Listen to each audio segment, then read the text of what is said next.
नमस्कार दोस्तों, पंचतंत्र क्लासेज में आपका स्वागत है। मैं हूं हरिवंश पंडित।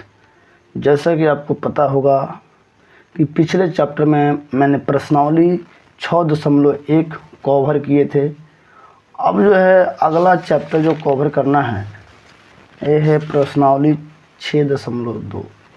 लेकिन हम आज इस वीडियो में इस चैप्टर को कवर नहीं करेंगे। इसको जानने से पहले हमको सीखना होगा घनमूल कैसे बनाएं। घनमूल कैसे बनाएं, और यहाँ पे कुछ दिया हुआ है, निम्नलिखित संख्याओं का घनमूल बताइए। तो हम इन पांचों का घनमूल आपको सिखाएंगे। और घनमूल जब आपको एक बार बनाने का तरीका आ जाएगा तो ये जो 6.2 चैप्टर है ये आप खुद बना सकते हो। तो चलिए, हम आज का टॉपिक रहा दोस्तों, यहाँ पे पेज नंबर आपका है 105। स्वयं करके देखिए, यहाँ पे है निम्नलिखित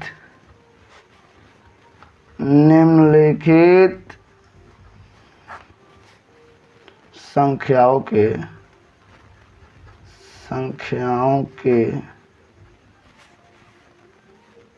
का लिखा हुआ है। चलिए कोई बात नहीं, घनमूल बनाइए। और कौन कौन सा संख्या है आपको मैं बताता हूँ। 1 नंबर में है 8, 2 नंबर में है 27, 3 नंबर में है 64, 4 नंबर में है 512 और 6 नंबर में है 729। चलिए दोस्तों, अब जो है हम आपको प्रॉपर तरीके से घनमूल बताते हैं कि घनमूल कैसे बनता है। तो जिस तरीके से वर्गमूल बनाए थे गुणनखंड विधि द्वारा, उसी प्रकार ये भी बनेगा। इसमें भी आपको क्या करना होगा, गुणनखंड ही करना होगा। तो पहले 1 नंबर हम लिखते हैं 8 नंबर का। 8 का सबसे पहले क्या करेंगे, अभाज्य गुणनखंड करेंगे। यहाँ 2 से लगाते हैं तो 4, 2 चौका 8, फिर 2 से लगाते हैं तो 2 दूना 4 हो गया। तो 8 बराबर हो जाता है 2 गुना 2 गुना 2। इसलिए 8 का घनमूल बराबर, अब वर्गमूल में हम तो रूट अंडर देते थे, रूट देते थे। यहाँ पे एक छोटा सा 3 लिखेंगे तो ये क्यूब रूट हो जाएगा। ये 3 है दोस्तों, ये क्यूब रूट। और यहाँ पे लिखेंगे 8, फिर इसको लिखेंगे इस तरीके से 3, यहाँ पे 3 लिखेंगे 2 गुना 2 गुना 2। 8 जो है 8 बराबर आया 2 गुना 2 गुना 2। अब ये वर्गमूल में 2 का बंडल होता था और घनमूल में 3 का बंडल, तब ये क्या होता था, 2 बाहर निकलता था। तो इतना क्या होता था, आंसर होता है। वर्गमूल में 2 बाहर निकलता है और घनमूल में 3 समूह रहेगा, 3 गो का एगो समूह रहेगा तब बाहर निकलेगा। इसी प्रकार हम क्या करते हैं, 27 का निकालते हैं। 2 नंबर में है 27। 27 का पहले हम क्या करेंगे, गुणनखंड बना लेंगे। 3 9 27, 3 3 9, 27 बराबर 3 गुना 3। ये भी आप शायद समझ गए होंगे। इसलिए 27 का घनमूल बराबर क्यूब रूट 27, क्यूब रूट 3 गुना 3 गुना 3।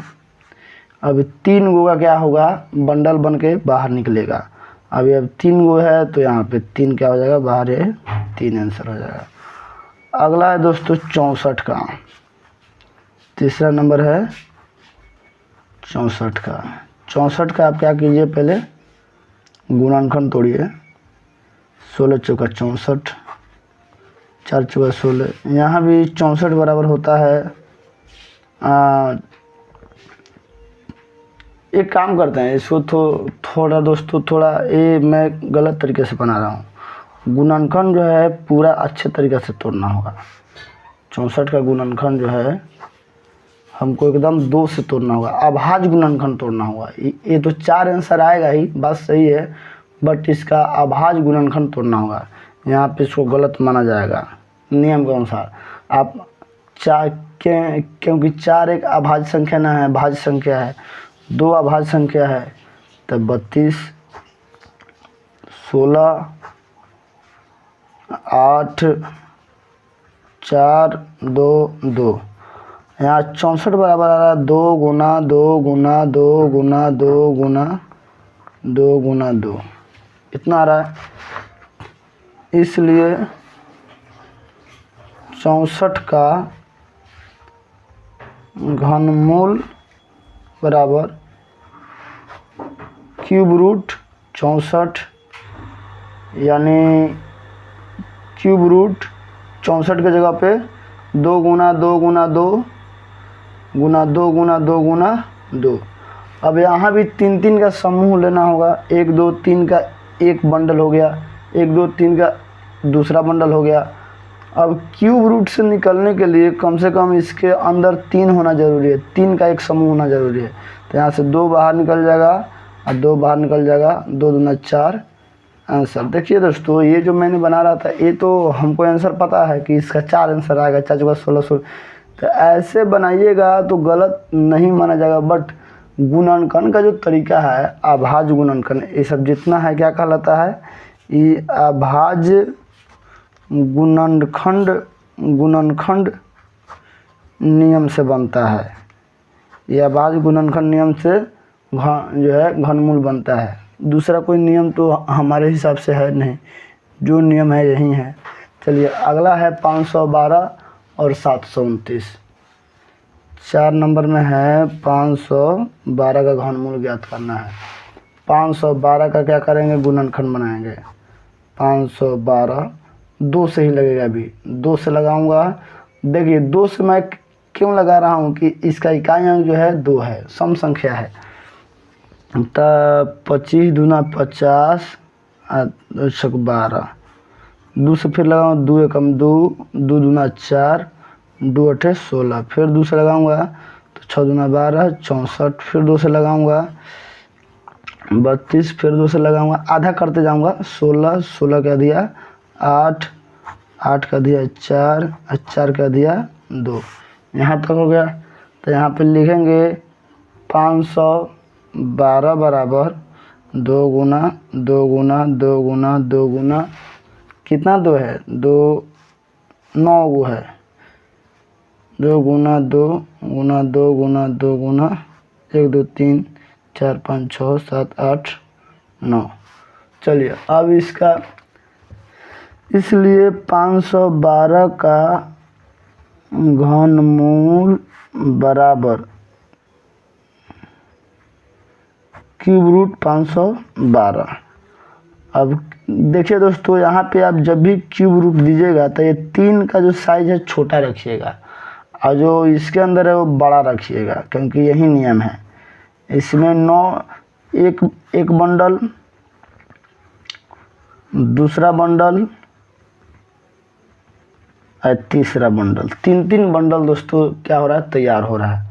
तो इसमें से 2 बाहर निकलेगा, इसमें से भी 2 बाहर निकलेगा, इसमें से भी 2 बाहर निकलेगा। ये 8 जो है आंसर होगा यहाँ, यानी 512 का घनमूल 8 आएगा। अब एक लास्ट में बना रहा हूँ 729 का। चलिए सबसे पहले इसका हम गुणनखंड तोड़ते हैं, ठीक है। 729 दोस्तों, ये 2 से कभी नहीं कटेगा, क्योंकि ये 2 के पहरा में 9 आता ही नहीं है। ये जो है तो विषम संख्या है। 7 2 9 9 9 18, 3 के पहरा में 18, ये 3 से कट जाएगा। 3 दूना 6, 3 चौका 12 और 3 तिहाई 9, फिर जो है 2 4 6 6 3 9, 3 के पहरा में 9 है। इस सब को जोड़ने पर अगर वो 3 से विभाज्य होगा तो 3 से कट जाएगा, तो ये भी 3 से कट जाएगा। 3 8 24 और 3 एकम 3, 8 1 9, 3 के पहरा में 9 है तो ये भी कट जाएगा। तो ये 27 तिया 81, फिर 3 से कटाइएगा, 9 3 27, फिर 3 से कटाइएगा, 3 तिहाई 9। अब यहाँ पे लिखते हैं 729 बराबर 3 गुना 3 गुना 3, फिर 3 गुना 3 गुना 3, ठीक है। इसलिए 729 का घनमूल बराबर क्यूब रूट 729।